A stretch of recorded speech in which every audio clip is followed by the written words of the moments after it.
Nah, pada pagi hari ini saudara-saudariku yang terkasih di dalam nama Tuhan Yesus Kristus, firman Tuhan datang lagi kembali dan mengingatkan kita kembali. Ya, saya kena percaya bahwa saudara-saudariku yang terkasih pasti mempunyai pergumulan hidup, ya, pasti mempunyai persoalan. Di dalam persoalan dan pergumulan hidup itu pasti ada tantangan dan masalah-masalah yang dihadapi oleh saudara. Dan saya kira percaya bahwa tidak ada manusia di bumi ini yang tidak mengalami pergumulan. Pasti mempunyai pergumulan. Ya, sebab pergumulan itu akan terus menerus bersama dengan kita sampai kita di usia lanjut. Namun pertanyaannya yang harus kita renungkan saudara-saudari, di saat-saat kita mempunyai pergumulan, baik itu sulit, berat, mungkin kita tidak bisa mengatasinya, apakah kita mengandalkan Tuhan? Nah, itu satu pertanyaan, apakah kita dekat dengan Tuhan? Nah, pada pagi hari ini kita diingatkan kembali bagaimana kita menang atas pergumulan hidup itu. Dan saya kena percaya saudari bahwa mempunyai pergumulan yaitu salah satu untuk mencapai kesuksesan atau meraih kesuksesan, ya.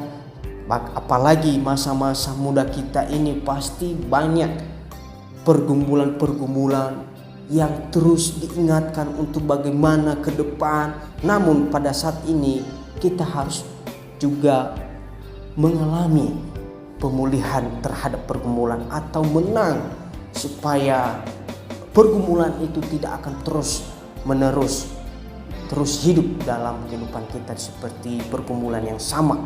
Dan saya kira percaya bahwa ketika kita memiliki iman, ya, seperti yang dikatakan dalam Ibrani pasal 11 ayat 1, di situ dikatakan bahwa iman adalah dasar dari segala sesuatu yang kita harapkan dan bukti dari segala sesuatu yang tidak kita lihat. Wah, berarti bahwa jelas bahwa imanlah yang satu-satunya yang harus kita miliki. Dan yang kedua bahwa tetaplah berdoa, ya, seperti dalam kitab Filipi pasal 4 ayat 6, janganlah hendaknya kamu khawatir tentang apapun juga, tetapi nyatakanlah dalam segala hal keinginanmu kepada Allah dalam doa dan permohonan dengan ucapan syukur. Ya, demikian juga di situ dikatakan tetaplah bersyukur. Ya, di situ dikatakan di dalam kitab 1 Tesalonika 5 ayat 18, mengucap syukurlah dalam segala hal, sebab itulah yang dikehendaki Allah di dalam Kristus Yesus bagi kamu. Saya kira percaya bahwa di saat kita mempunyai pergumulan, apakah kita mampu bersyukur?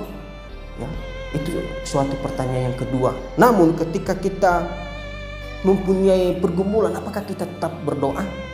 Ya, banyak masa-masa kita, apalagi masa muda, ketika kita mempunyai pergumulan, bahkan banyak yang menjauh dari Tuhan, ya, sebab pergumulan itu tersebut yang membuat kita menjauh dari Tuhan, sebab kita tidak bisa mengatasinya, sehingga seolah-olah kita tidak mampu dan seolah-olah kita tidak mempunyai harapan, ya, kayak kita sudah putus asa benar-benar. Ya, inilah alasan kenapa pada pagi hari ini kita diingatkan kembali. Kita berjuang saudara-saudari, ya, sebab masa depan kita masih panjang, ya, sebab harapan hanya ada di dalam tangan Tuhan.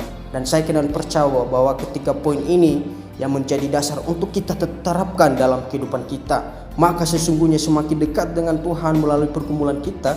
Sebab di dalam kitab Matius pasal 11 ayat 28 di situ dikatakan bahwa marilah kepadaku semua yang letih lesu dan berbeban berat, aku akan memberikan kelegaan kepadamu. Ini benar-benar kita yakini, bahwa benar-benar kita percayai bahwa firman Tuhan ini yang berbicara kepada kita. Ya, terima kasih teman-teman sudah mendengarkan renungan singkat dari saya. Tuhan Yesus memberkati saudara-saudari.